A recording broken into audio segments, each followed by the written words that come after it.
take actions towards your goal.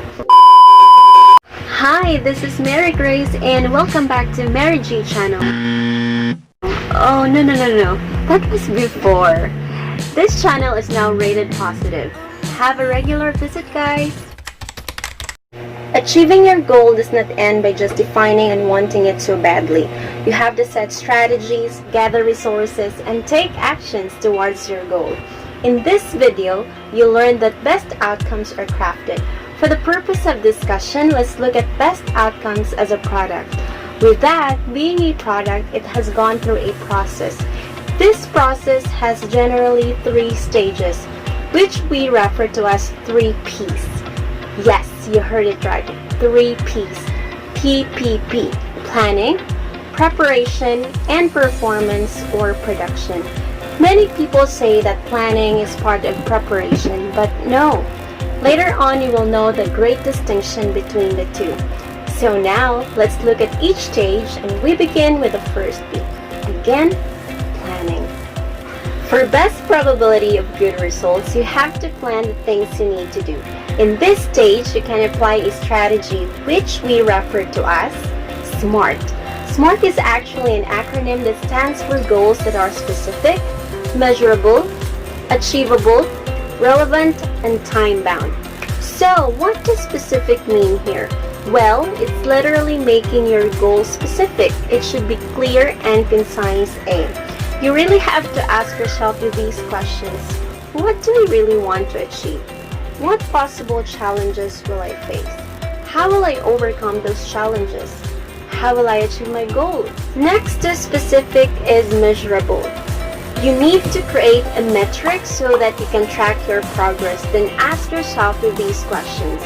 Do I have a timeline? Do I have parameters to track my progress? When do I want to achieve my goal? How will I know when I have accomplished my goal? On to the next criterion, achievable. What do I mean by this? It only means that your goal should be realistic. It should be feasible for you to achieve it within your time frame. For example, when you're just a high school student and you want to become a doctor within 3 years, that's absolutely not feasible. So it's not a SMART plan.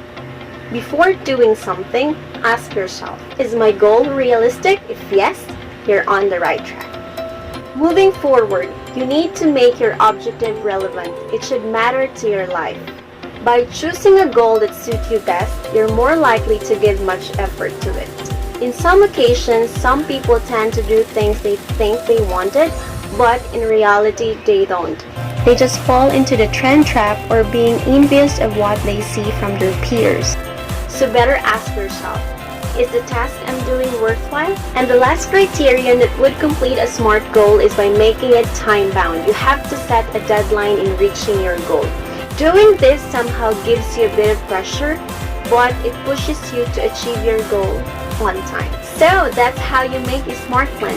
But when you already have a sound plan, you still need to take consideration other possibilities, especially when things don't go according to your bias. In that sense, you must consider having a contingency plan, which we love to refer as Plan B. This contingency plan should address all hindrances or challenges that you can imagine having a potential to either delay or at worst case scenario will put a stop to achieving your goal. That's all about for planning. Going on to the next P, preparation. It is likely that some people may argue that planning is part of preparation. But as mentioned earlier, I'm going to speak about the significant distinction between the two. As you noticed earlier when I tackled about the previous stage, planning, everything you need to do can be done in your workstation or in your study area or in your room. On the other hand, the second stage, preparation, entails more actions, which in case you need to move out from the place where you did your planning. This stage preparation is basically gathering resources, whether it would be money or capital, or ingredients for your recipe, in which case you need to buy from the market, or skill, in which case you need to practice or rehearse. Or it could be a physical strength when you are in a heavy-duty job, or the basic resource, which is energy, which I know one of the resources you'd love to acquire because all you need to do is sleep For it is undeniably true that in everything you do, you need that energy for you to perform efficiently.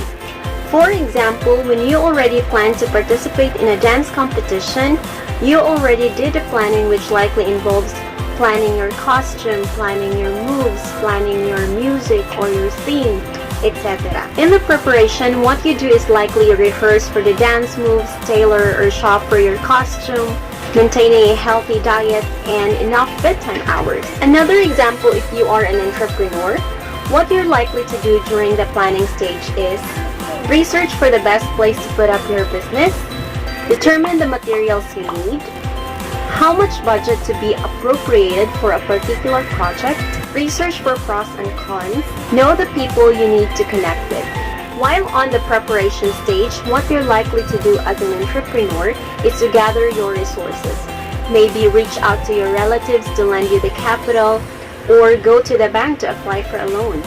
Moreover, you may find a commercial space or build one, buy your materials or ingredients, etc.